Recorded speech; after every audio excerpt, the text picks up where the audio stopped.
Scarlet Nexus is a stylish, flashy, and edgy action RPG, and features some beautifully grotesque enemy designs in the form of the Others.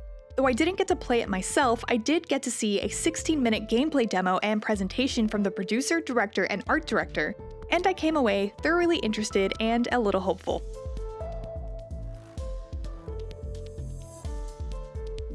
Scarlet Nexus' world is set in the near future with a, quote, brain punk theme, in which monsters called the Others fall from the sky and search for human brains to devour. Protagonist Yuito Sumeragi joins the Other Suppression Force, or OSF, to help stop these creatures with the help of his sword and extrasensory powers, which many humans possess due to a psionic hormone produced in the brain. Yeah, it sounds pretty anime, and there's a lot more to it, so for more in-depth info on Scarlet Nexus' story, head over to the longer text version of this preview on IGN.com. The otherworldly, disturbing designs of the Others are the brainchild of artist Masakazu Yamashiro, who has never worked in games prior, but art director Kouta Ochiai knew he wanted to onboard him for Scarlet Nexus. The rule with the Others is to combine the inorganic and organic to create something foreign, which really works. There are so many unique elements to each of them that it's hard to look away despite their disturbing nature. Ochiai said, "The thought of something feeling off and alien is where we want our players to start having interest in the game." Other than the enemy design, Scarlet Nexus creators obviously want players to, quote, pay attention to the gameplay. Specifically, they focused on creating a superpower experience based around the protagonist's psychokinetic power.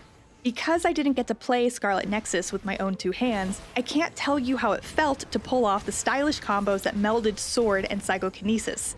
I can't tell you if it felt smooth or segmented, easy or difficult, or most importantly, fun, but I can tell you about what I saw and what stood out to me the most. Scarlet Nexus certainly appears to be more of a character action game than a straight JRPG because it relies on fast-paced, stylish combos in its combat, and the level design looks linear. As for the controls, combos with weapons are enacted by face buttons as expected, while psionic powers, at least with psychokinesis, are activated with the right trigger. It seemed that the larger the object, the longer the trigger needed to be held in order to heave it at an enemy. But the larger the object, the better the reward, in both damage and knockback potential.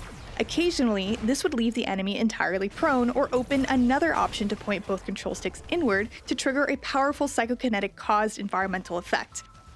Combos could be started with either psychokinesis or with a close-range sword attack, and follow-up attacks could be strung together with either. Another character, Hanabi Ichio, was in the player's party, of which there were 3 total slots. Hanabi used a staff and wielded pyrokinesis. Though not a playable character herself, her powers are usable by the player due to the, quote, brain link shared between all OSF members. Her tactics could also be changed via the menu as well, though I'm unsure how customizable those tactics actually are. I also got a glimpse of a very RPG-like skill tree called a brain map, which includes 3 unique branches. The expand path unlocked new abilities or combos like psychokinesis shockwave and midair PK combo 2. The enhance path predictably enhances things like damage. Lastly, the support path unlocked abilities that, for example, pulls items toward you. There also appear to be plenty more customization options. The equipped weapons had 3 plug-in slots. The SAS screen showed a currently equipped extrasensory power, pyrokinesis in Hanabi's case, which had 3 additional empty slots, suggesting that perhaps each character could equip additional psionic powers. Her pyrokinesis could also be leveled up to 6, and each level unlocked new skills, like cooldown reduction. Overall, Scarlet Nexus heavily reminds me of some of my favorite anime. With a pedigree of designers who have worked on the Tales series, I can at least be cautiously optimistic.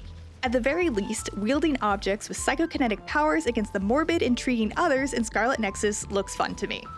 For more on Scarlet Nexus, check out our interview with the director and producer, and stay tuned to IGN.